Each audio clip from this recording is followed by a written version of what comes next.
मोदी के सबसे भरोसेमंद साथी। आंख बंद कर मोदी इन साथियों पर करते हैं भरोसा। नई सरकार गठन में भी इन साथियों का रहा जलवा। मोदी कोर टीम में रिपीट हुए वो सभी पुराने साथी। दोस्तों, नरेंद्र मोदी तीसरी बार प्रधानमंत्री बनकर विरोधी पार्टियों के सारे जुमलों पर पलीता लगा चुके हैं। मोदी अपने साथियों के बल पर विरोधी दलों को चुनावी मैदान में धूल चटा चुके हैं, जबकि इंडिया गठबंधन चुनावी मौसम में मोदी के खिलाफ जनता के बीच जितना जहर घोल सका घोला, पर जनता ने मोदी पर अपना भरोसा बनाए रखा। मोदी के सहयोगी दलों पर भी जनता ने भरोसा कर भरपूर सीटें जीतकर लोकसभा भेजा, जिसका परिणाम ये रहा कि नरेंद्र मोदी रविवार को तीसरी बार प्रधानमंत्री पद की शपथ लेते हुए नजर आए। उसके बाद प्रधानमंत्री मोदी ने सभी साथियों और भारत की जनता को प्रणाम कर धन्यवाद अर्पित करते हुए सोमवार को पदभार संभाला, जिसके बाद से कांग्रेस पार्टी के नेताओं और इंडिया गठबंधन के सहयोगी दलों में खलबली मची हुई है। मोदी ने अपने साथियों पर जताया भरोसा। कोर टीम सीसीएस में सभी साथियों को किया रिपीट। कांग्रेसियों की जिन मंत्रियों से थी चिढ़न, मोदी ने उन्हें फिर बनाया कोर टीम का हिस्सा। मोदी कैबिनेट की पहली मीटिंग के बाद मंत्रियों के विभागों का बंटवारा हुआ। इस कार्यकाल की खास बात ये रही कि गृह मंत्रालय, रक्षा मंत्रालय, वित्त मंत्रालय और विदेश मंत्रालय में यथास्थिति बरकरार है। 20 साल में ऐसा पहली बार है जब मंत्रियों को विभागों का बंटवारा करने में 24 घंटे का वक्त लगा है।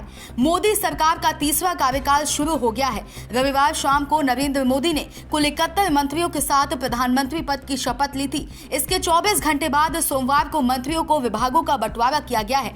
इस कैबिनेट की खास बात ये रही कि cabinet committee on security CCS मंत्रालयों में यथास्थिति रखी गई है। क्यों अहम है सीसीएस? मोदी अपने साथियों पर भरोसा कर क्यों किया रिपीट? देखिए, सीसीएस या केंद्रीय मंत्रिमंडल की सुरक्षा संबंधी समिति में गृह, रक्षा, वित्त और विदेश मंत्रालय शामिल होते हैं। ये सुरक्षा संबंधी मामलों पर फैसला लेने वाली देश की सर्वोच्च समिति होती है। मसलन इस कार्यकाल में भी गृह मंत्रालय का कार्यभार अमित शाह संभालेंगे। इनके अलावा राजनाथ सिंह ही रक्षा मंत्री रहेंगे और वित्त मंत्री निर्मला सीतारमण और विदेश मंत्री एस जयशंकर को ही बनाया गया है। ऐतिहासिक रूप से सीसीएस की संरचना भारत की सुरक्षा और विदेश नीति में एक अहम भूमिका निभाती है। इसकी सदस्यता में बदलाव को आमतौर पर सत्ता के माइंडसेट में बदलाव के रूप में देखा जाता है। पीएम मोदी के पास कौन कौन से हैं मंत्रालय? प्रधानमंत्री नरेंद्र मोदी ने अपने पास कार्मिक, लोक शिकायत और पेंशन मंत्रालय, परमाणु ऊर्जा विभाग, अंतरिक्ष विभाग, सभी महत्वपूर्ण नीतिगत मुद्दे और अन्य सभी विभाग जो किसी भी मंत्री को आवंटित नहीं किए गए हैं, वो अपने पास ही रखे हैं। सीसीएस का क्या काम है? रक्षा संबंधी मुद्दों से निपटना। उदाहरण के तौर पर जनवरी 2021 में सीसीएस ने हिंदुस्तान एरोनॉटिक्स लिमिटेड से तेजस मार्क 1A की खरीद को मंजूरी दे दी थी। कानून व्यवस्था और राष्ट्रीय सुरक्षा से संबंधित मुद्दों से निपटना।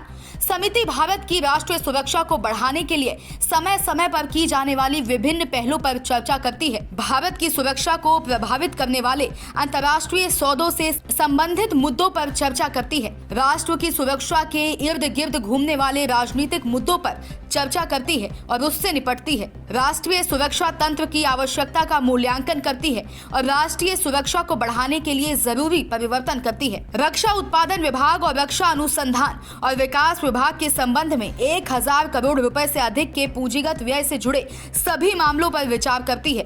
परमाणु ऊर्जा से संबंधित मामलों पर चर्चा करती है और उससे निपटने का काम करती है।